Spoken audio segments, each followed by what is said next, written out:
Thank you. It is very true. When I started in 2008 up on the Hill for this legislation, I was quite literally shocked. Actually, call any of your congressman's offices and say, the person that I want to speak with, not just the person who answers the telephone, transfer me to your healthcare legislative assistant. That's a phrase. Every office has a healthcare legislative assistant. That staff member has been assigned by the congressman or the senator to be in his office or her office to be the so-called expert on healthcare legislation. When I started meeting with those people in 2008 for these bills, there was zero recognition of pulmonary fibrosis. Nobody had ever heard of it. These are people designated by the congressman and the senators to be the in-house expert on healthcare issues. There was no visibility for this disease in 2008. Now I would venture to guess every single one of the 535 offices knows about pulmonary fibrosis.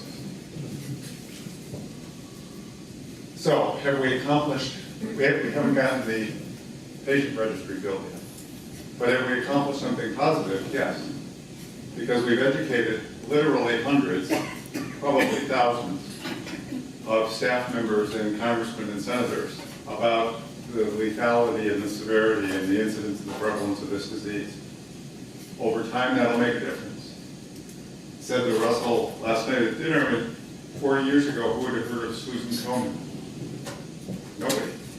Today, it's an international brand. It's not just a United States brand. It's an international marketing brand.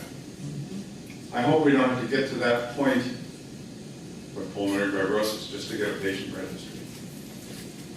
Dr. Connolly at NIH and some of the doctors who were at the research summit in Chicago last December, they're very good about putting their arms around us as patients and saying, hang in there, we're going to figure it out soon. And they say, well, define soon. It's almost they were reading from the same script. They all say within a decade, we will know what causes pulmonary fibrosis and we'll stop it. We'll flip the switch, the genetic switch or the stem cell switch or the biomechanical marker, and we'll stop the progression of the disease for anybody that has it. And I go, yeah, but how many people are going to die while you're fooling around in the lab? I'm in a hurry. I'm kind of impatient, and I'm very persistent. And you know, if Russell and you guys will have me, I'll come back in 6 months and give you an update, and we'll report. But I believe that every phone call you make, every email you send, and every letter you write makes a positive difference, regardless of whether or not the bill passes.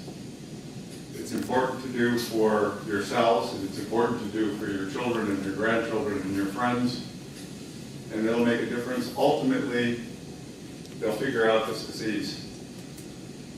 Exactly. Fantastic.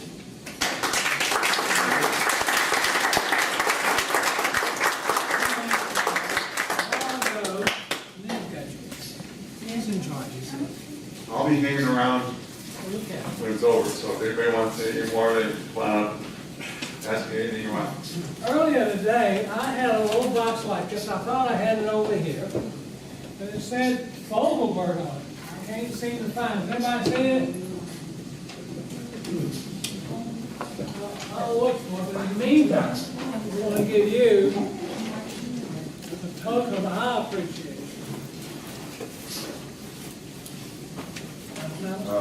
Thank you.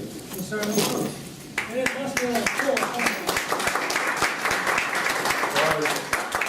I also neglected to say when I started, I probably should have said, I'm from Minnesota, a lifelong North Star State person, but my oldest daughter, on that first slide, just graduated from the University of Virginia Darden Business School with her MBA on May 20th. For 5 years before she started her MBA program in Charlottesville, she lived and worked in the Plains, Virginia, as an aspiring young equestrian. She thought she was going to be on the U.S. Olympic team.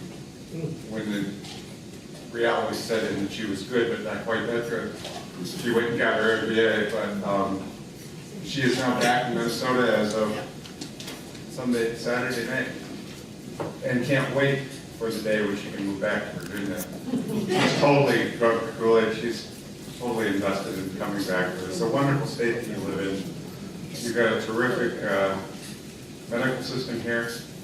The Inova Hospital is one of the best in the country for lung diseases. It's one of those centers of excellence that I mentioned on one of the earlier slides, and I'm very happy to be here. Look forward to coming back. Next month, we have Dr. Glenn Giesel. He's going to talk about emphysema, tobacco, and COPD. I think they're kind of related. And we invite everybody to come back. Does anybody got anything else? Yes, ma'am. I wanted to tell everybody that the chip clips that you got today were a donation through an application for a grant from Promotions and Commotions. So they make a lot of things like pens and all the little trinkets you get, but that was a grant that we got, and we were the December recipients. So it took this long for it to get here, but I hope you enjoy your chip clip. We got it for nothing.